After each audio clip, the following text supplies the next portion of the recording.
మనిషి కోతి అడవి హృదయం. ఒక పెద్ద అరణ్యంలో అర్జున్ అనే యువకుడు ఉండేవాడు. చిన్నప్పటి నుంచే అతనికి జంతువులంటే అమితమైన ప్రేమ. అతని తండ్రి అడవి రక్షకుడు, ఫారెస్ట్ గార్డ్ కావడంతో అర్జున్ కూడా వన్యప్రాణుల గురించి చాలా నేర్చుకున్నాడు. అదే అడవిలో మంటి అనే తెలివైన కోతి గుంపుతో ఉండేది. మంటి చిన్నప్పుడే గాయపడి ఉండగా అర్జున్ దానిని మందులు పెట్టి రక్షించాడు.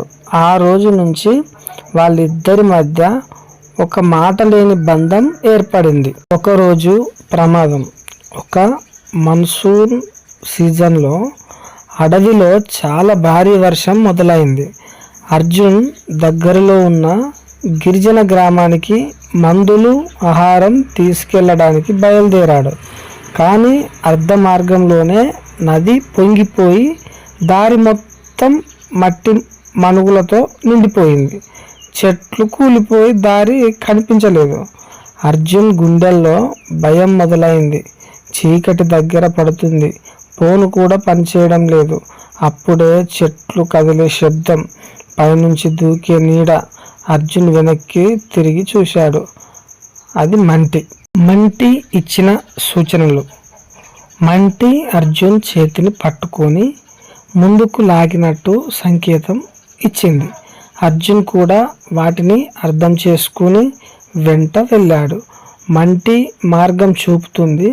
పైనుంచి మిగతా కోతులు చిన్న రాళ్ళు, కొమ్మలు పడేస్తూ ఈ దారి అన్నట్టు సంకేతం ఇస్తున్నాయి.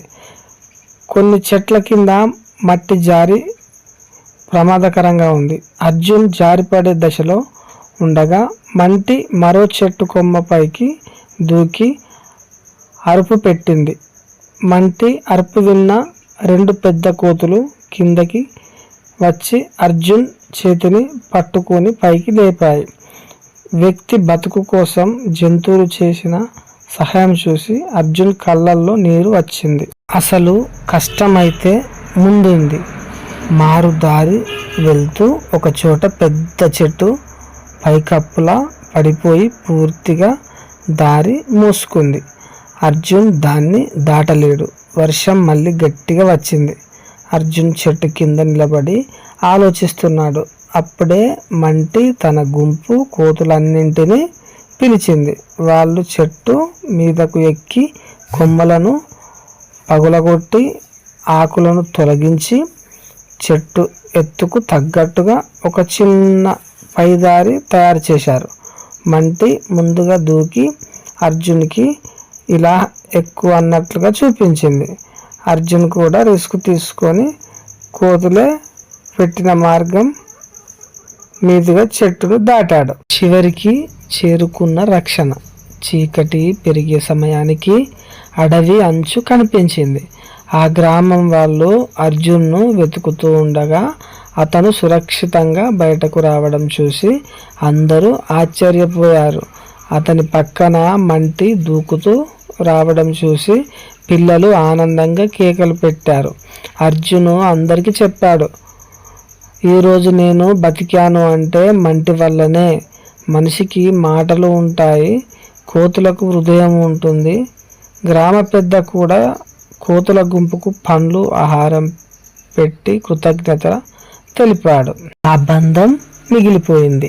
ఆ రోజు తర్వాత అర్జున్ ఎప్పుడు అడవిలోకి వెళ్ళినా మంటి మొదట వస్తుంది. అర్జున్ కోసం ప్రత్యేకంగా అరటి పండ్లు దాచుకుంటుంది.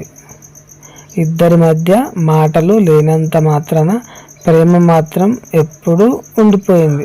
జంతువుల్ని మనం ఎంత ప్రేమిస్తామో అవి మనల్ని అంతే రక్షిస్తాయి.